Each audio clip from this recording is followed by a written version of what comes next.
Introduced in the late 90s, the Audi TT quickly became the car to have for fashionable types on the move.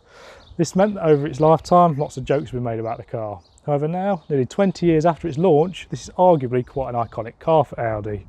But because of their age, these cars have their issues, which is kind of why my friend has bought this one and is labelling it as a project. But just how bad is it? Well, as always, let's find out.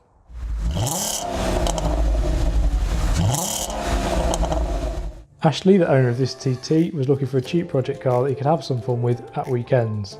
He was considering cars such as the Mark 1 Ford Focus ST170 and Mark 2 Mazda MX-5s. He decided to buy this car after stumbling on it during the search for the aforementioned MX-5, and starting with zero mechanical knowledge, the reason for buying a project was simple. He wanted to learn how to fix things. Now that he has got the car through an MOT, his plans include more general recommissioning work, along with a new exhaust and coilovers. I have to say a big thank you to Ashley. As you can kind of see, I just threw him in front of the camera without warning. So thank you, mate, you did a good job of talking through the issues on this car. So go on then, mate. So when I bought it, I knew about an oil leak that I had because that was on the MOT history for a good 3 years. I'm presuming they never fixed it because they couldn't be bothered and it cost too much.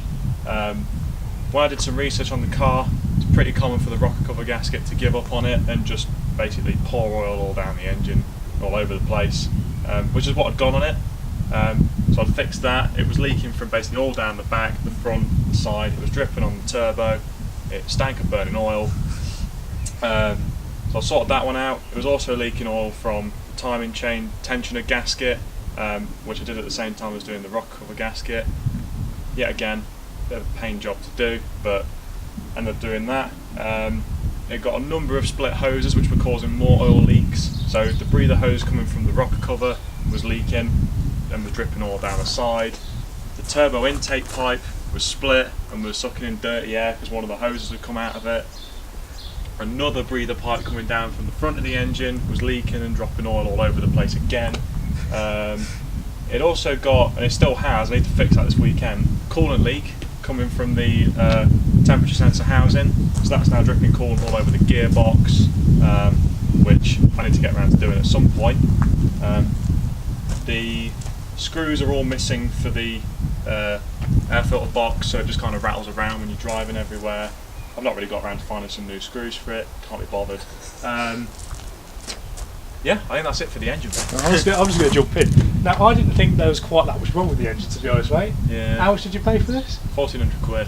Is that not a bit much for something where I didn't know about the coolant leak. Extensive list of issues. I didn't know about the coolant leak because the oil was dripping onto the temperature sensor housing and therefore just looked like a sloppy mess, and I just thought it was all oil. Right. So it's only when I fixed the oil leak I found it had a coolant leak.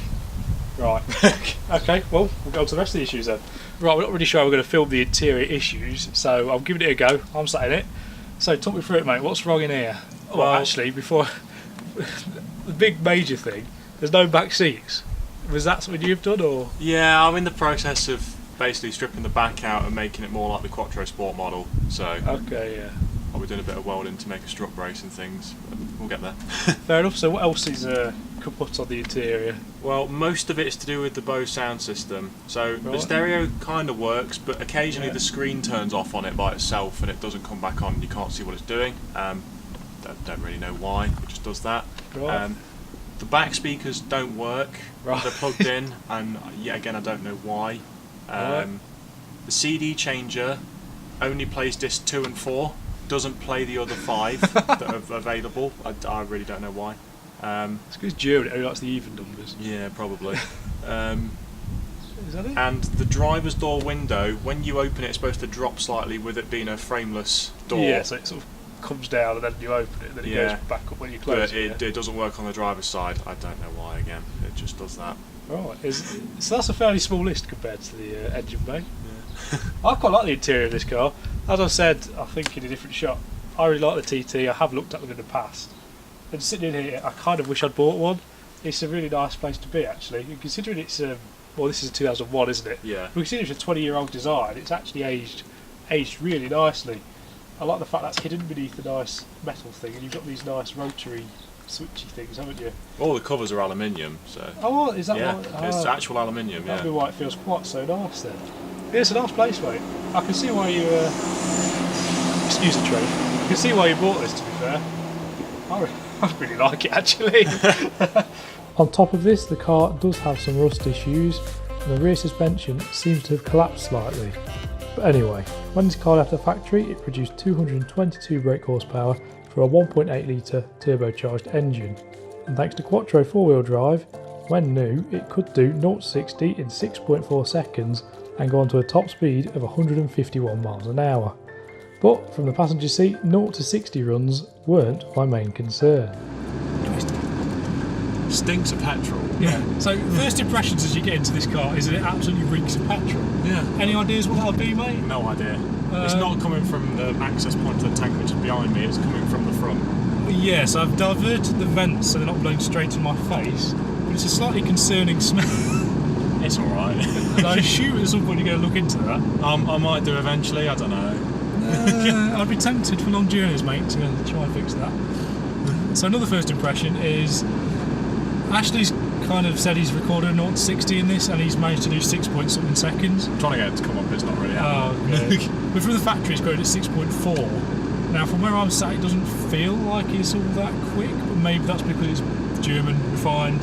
Yeah. Because it is nicely refined here, it just feels very comfortable. You don't feel like you're going as quick as you are. No, exactly. So whereas in my Renault Clio, for example, I always bring that up, you knew you were doing speed in that because the noise it made was horrendous. The wheel would be vibrating because the engine was pretty much on your lap. This doesn't give you that impression, so it doesn't feel quick, but the Speedo moves at a decent rate, and you've said it's you said it does do the 0-60 in 6 and something seconds. I believe you, mate. Don't worry about that. So how do you find it on the whole? Do you enjoy driving this thing on B road? It's not necessarily like you were talking about an MX-5 earlier. Yeah. It's not necessarily the car you go to for B roads, but do you enjoy it? I've only driven a couple hundred miles on it, and to be honest, I've actually really enjoyed it. It shifts really well. Love the fact you can put your foot down and it does just go. Yeah.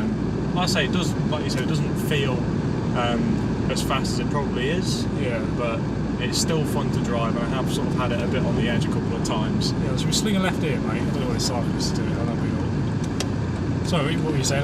You've had it on the edge? I have had it to the point where it started understeering round a roundabout, and I have questioned whether I'm actually going to fall off the roundabout into the the grass at the side. Nice. It's probably because the engine is so far over the front. Yeah. There's a lot of weight on the front axle. Yeah, I was going to say, because these aren't renowned by journalists who are arguably killjoys, as they weren't renowned for being particularly good drivers' cars, were they? No. But so it's interesting you say that. On the whole, would you say that was because you were just pushing it too much? Probably. I mean, I'd only had it like a few hours. So. Right, so you're trying to find the limits of Quattro, were you? Yeah. So yeah, the speed does pick up. Again, maybe I'm spoiled by the Saab. Maybe. Yeah. So your Saab's got some decent power, so this probably feels like...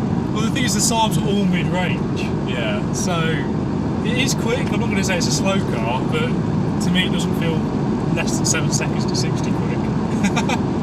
Yeah. Sorry, mate. It's alright. What's it like on the motorway? Is it alright? I assume that's where it sort of shines because it's a refined.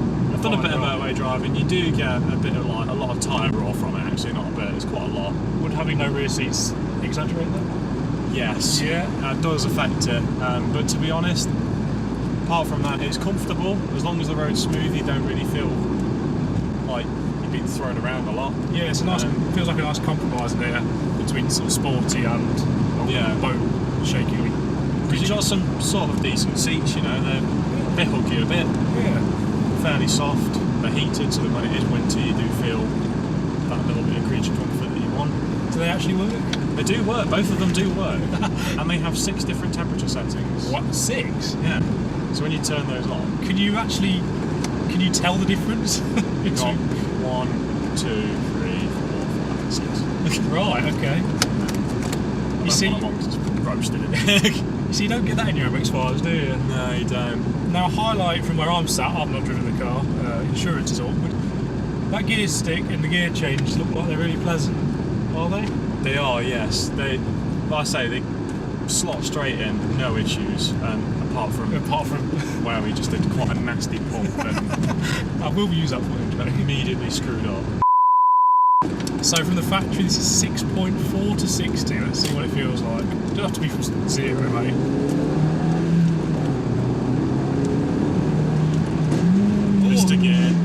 Oh no, we've ruined it. There's a gear in there.